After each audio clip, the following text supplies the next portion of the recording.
Marathi cinema हा कायमच नवनवीन आणि धाडसी विषयांना हात घालण्यासाठी ओळखला जातो. याच कडीत दिग्दर्शक समीर तिवारी यांचा बाप्या हा चित्रपट एक अत्यंत महत्त्वाचा आणि संवेदनशील विषय घेऊन प्रेक्षकांच्या भेटीला आलाय. कोकणच्या पार्श्वभूमीवर घडलेली ही गोष्ट फक्त एका व्यक्तीची किंवा संघर्षाची नाहीये, तर त्या पलीकडे जाऊन समाज, कुटुंब आणि मानवी नात्यांच्या मानसिकतेची ही परीक्षा घेणारी. समाजात टॅबू मानल्या जाणाऱ्या अनेक विषयांपैकी एक विषय घेऊन त्यावर मराठीत सिनेमा बनवण्याचं धाडस करण्यासाठी खरं तर निर्मात्यांचं खास कौतुक करायलाच हवं. चित्रपटाची कथा सुरू होते ती कोकणातल्या एका गावात. शैला अर्थात राजश्री देशपांडे जी अनेक वर्षांनी आपल्या गावी परतते, ती थेट शैलेश बनून. तिचं हे बदललेलं रूप तिच्या कुटुंबाला आणि संपूर्ण गावालाच थक्क करतं. तिचं बालपण, मनाची अस्वस्थता, कुटुंबात होणारी भावनिक उलथापालथ आणि या सगळ्यातून स्वतःची ओळख शोधण्याचा, ते अस्तित्व टिकवण्याचा संघर्ष म्हणजे बाप्या.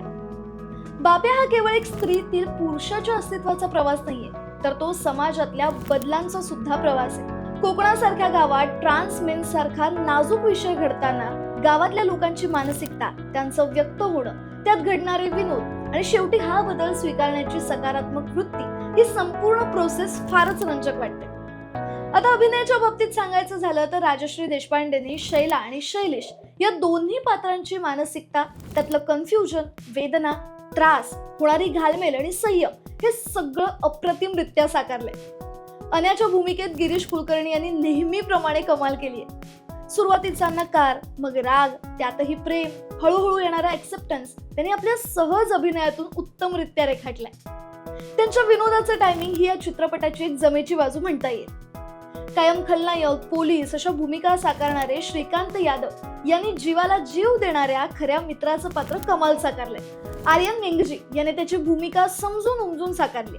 आपल्या आईचं सत्य समजल्यावर होणारी त्या वयातली मनाची घालमेल, फ्रस्ट्रेशन त्याने कमाल दाखवलंय. तर विशेष उल्लेख करावा लागेल तो ज्येष्ठ अभिनेत्री वर्षा दांदळे यांचा. सहज सुंदर अभिनय, खास संवाद फेक आणि विनोदाचं अचूक टायमिंग या तिन्हीची योग्य पकड बसल्यामुळे त्यांची छोटीशी भूमिका सुद्धा चित्रपट संपल्यानंतरही आवर्जून लक्षात राहते. बाकी रेणुका दफ्तरदार, गौरी किरण, आनंद कारेकर या आणि इतर कलाकारांनीही आपापली कामं अगदी चोख बजावली. आता वळूया सिनेमाच्या तांत्रिक बाबींकडे.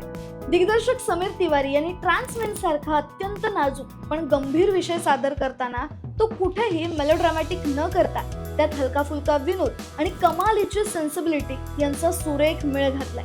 चित्रपटाची व्हिज्युअल लँग्वेज अत्यंत श्रीमंत वाटते. सिनेमॅटोग्राफर रिओ नंदकिशोर यांनी कोकणची पार्श्वभूमी ज्या पद्धतीने टिपली आहे ती निव्वळ निसर्गरम्य नाही, तर ती पात्रांच्या मनस्थितीशीही जोडली जाणारी आहे. विशेषतः एका सीनमध्ये रात्री समुद्राच्या लाटा आणि शैलेश अन्याच्या मनातील खळबळ यांचा एक अप्रतिम प्रसंग अतिशय विचारपूर्वक दाखवण्यात आलाय. शिवाय पार्श्वसंगीत हा या चित्रपटाचा मोठा प्लस पॉइंट ठरतो.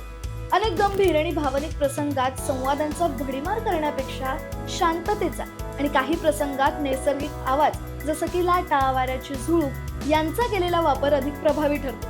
ट्रान्सजेंडर सारखा अत्यंत संवेदनशील विषय हाताळताना चित्रपट कुठेही मेलोड्रामॅटिक होत नसल्यामुळे तो पाहताना कंटाळा येत नाही. भूतकाळ आणि वर्तमानाचा योग्य मेळ साधल्यामुळे चित्रपटात कुठेही संथपणा जाणवत नाही.